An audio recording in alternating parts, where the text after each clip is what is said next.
Halo Sobat Edukasi, perkenalkan, kami kelompok 11 dari kelas IPA B, Program Studi Pendidikan IPA Universitas Tidar.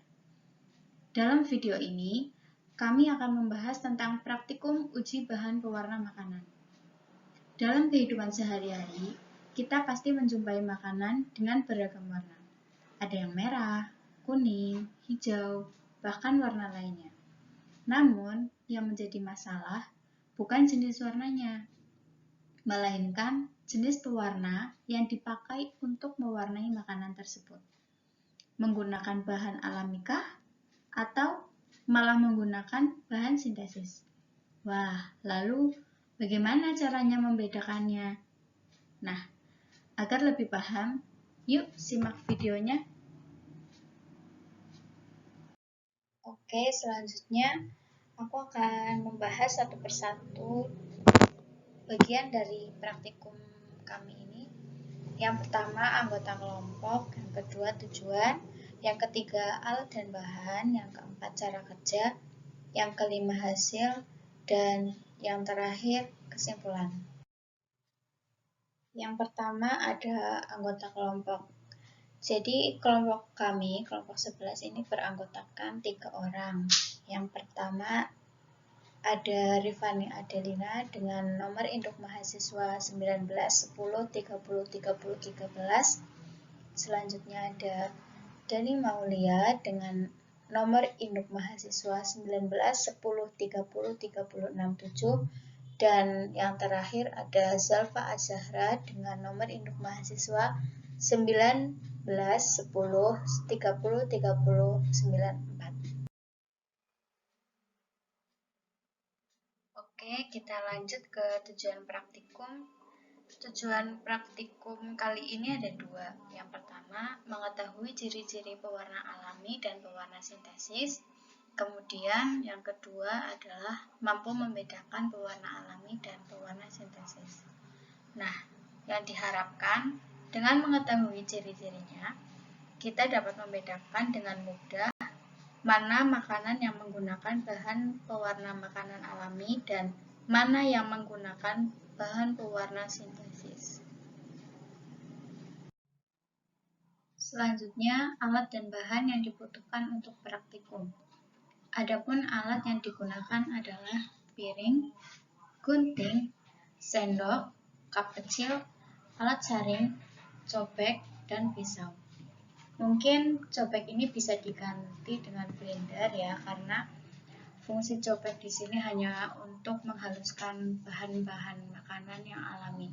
Kemudian adapun bahan yang diperlukan untuk praktikum ini ada daun pandan, kunyit, buah naga, jeli kemasan, larutan deterjen, dan saus.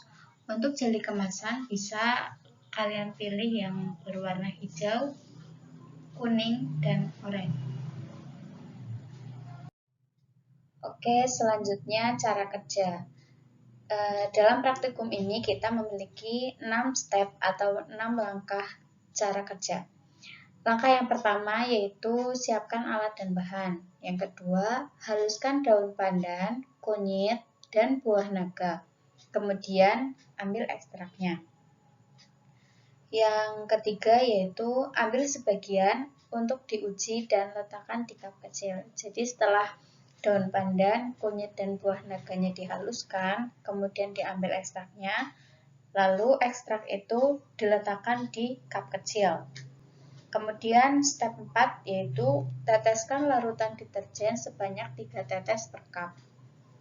Jadi tadi ekstrak yang ada di dalam cup itu diteteskan 3 tetes larutan deterjen per cupnya. Kemudian langkah kelima yaitu ujikan langkah 3-4 pada jeli kemasan dan saus. Jadi kita perlakukan hal yang sama terhadap jeli dan saus. Kemudian step terakhir yaitu amati perubahannya. Maksud dari perubahan di sini yaitu perubahan warnanya. Oke, kemudian kita lihat hasil dari praktikum kami. Yang pertama, bahan makanan ekstrak kunyit. Bisa kita lihat perubahan warna setelah ditetesi deterjen, yaitu warna kuning lebih tua. Kemudian ekstrak daun pandan warna hijaunya lebih tua juga, dan ekstrak buah naga warna merahnya juga lebih tua. Kemudian pada ekstrak jeli warna kuning, ekstrak jeli warna hijau, dan ekstrak jeli warna oranye dan saus tidak terjadi perubahan warna setelah ditetesi deterjen.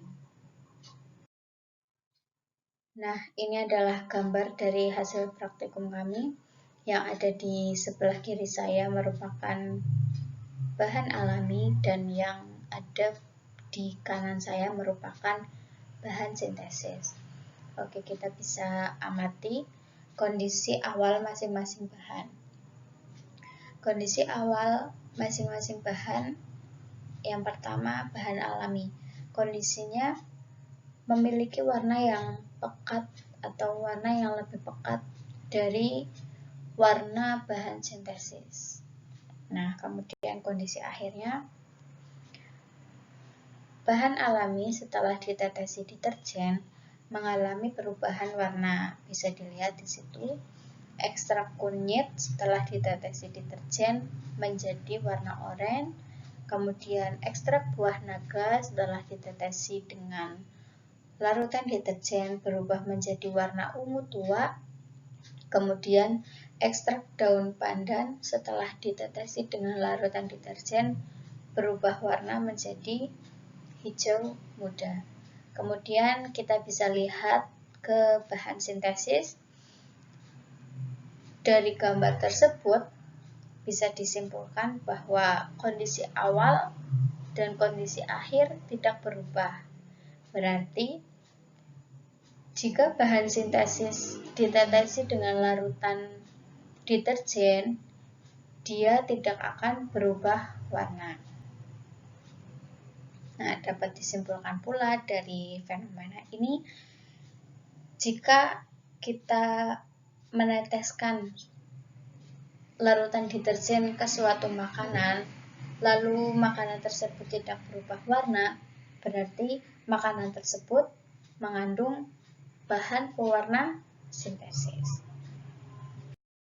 Nah, selanjutnya kesimpulan. Setelah melakukan praktikum, kita dapat menyimpulkan bahwa pewarna sintesis memiliki warna yang lebih mencolok dari pewarna alami. Kemudian, pewarna sintesis jika ditetesi larutan basa, warnanya tidak akan berubah. Sedangkan pewarna alami jika ditetesi larutan basa, warnanya akan berubah. Nah, hal ini disebabkan karena larutan basa atau larutan asam hanya akan bereaksi pada minuman atau makanan yang mengandung pewarna alami. Nah, mungkin cukup sekian dari kami. Semoga bermanfaat. Terima kasih dan salam edukasi.